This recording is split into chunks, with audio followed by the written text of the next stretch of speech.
If you did not live during that time, it is almost impossible to convey the absolute existential horror that we felt during the Cold War at the prospect of nuclear war or nuclear Armageddon.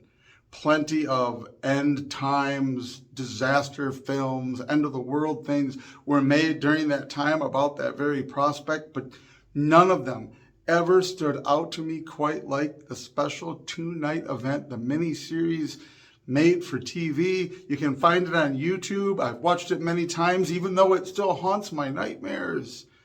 John Lithgow, Jason Robards, B.B. Besch, Steve Guttenberg, a whole slew of others in 1983, The Day After.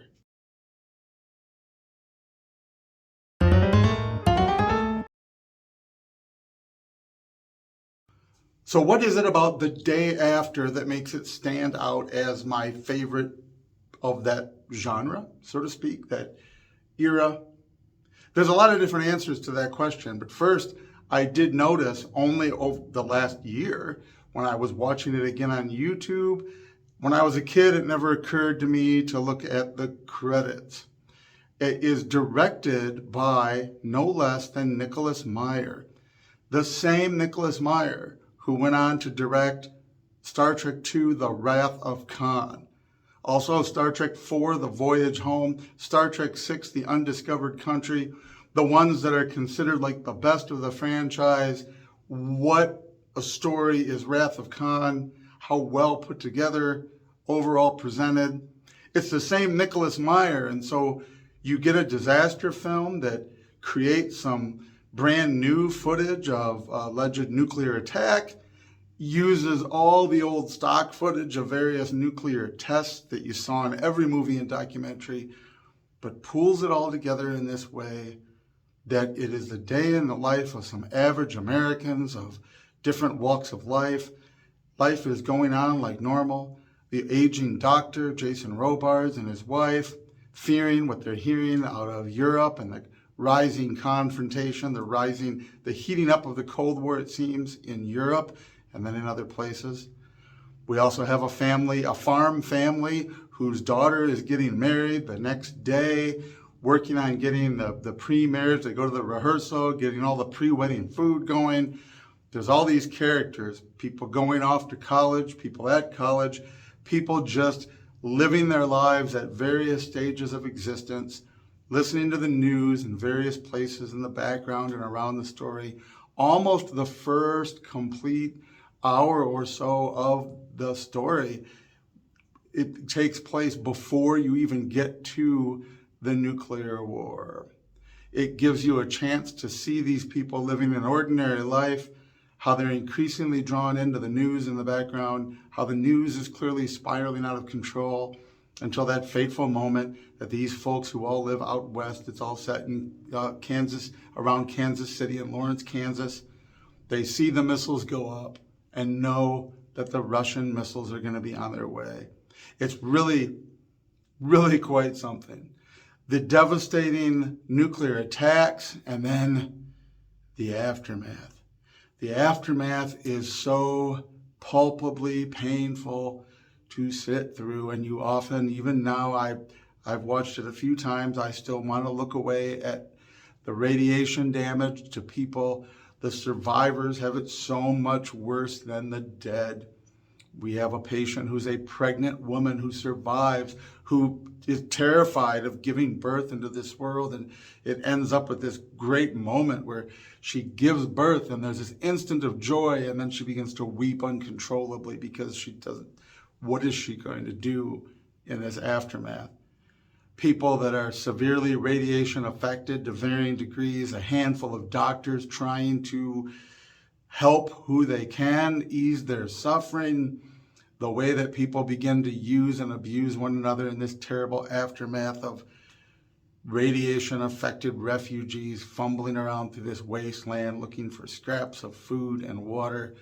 And Nick Meyer does this fabulous job, as always, but giving us this story and giving us this ending, which is not an ending. Giving us the doctor returning to the ruins of his home, finding evidence of his vaporized wife, trying to evict refugees off of his property, out of my house. on what is nothing but a pile of rubble until he breaks down into tears, and the refugees actually comfort him. People from the farm who are dying of radiation poisoning, who sought help and there is no help. The boy is permanently blinded from looking at the blast. The girl and the young man are not going to live long, but they head back from the farm. There is no help at the hospital, not for them, but they want to get home. They want to get back to where their family, to die there. But the family at the farmhouse, Dad, owner of the farm, tries to run some refugees off his property. It is his property. He's got to try to reclaim it, make food, not just for him, but for everybody. But they gun him down, leaving his wife and his youngest daughter alone in the farmhouse. A horrible, horrible set of prospective outcomes that we don't see. Mercifully, we don't see, but immercifully, is that a word? Unmercifully, we are left to ponder what's going to happen. Will the radiation affected members of the family even make it back in time to die there on the farm?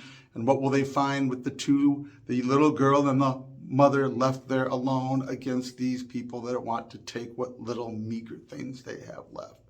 It really is truly the stuff of nightmares, paranoia, and you wonder, in making something like that, there's a couple of different motivations. Obviously, a lot of the terrifying end-time nuclear war movies of the era had a strong anti-war sort of sentiment, or a very politically driven sort of sentiment. And it's hard not to look at any of those disaster films and say, well, maybe there's somebody's pushing a policy of appeasement so that we don't get there. You don't really get that sense about The Day After. The only time you get any sense of that at all is when you hear the president's speech coming over the radio, which is something, because when the president spoke over the radio in the movie in 1983, and I was 10, I thought it was very comforting and inspiring.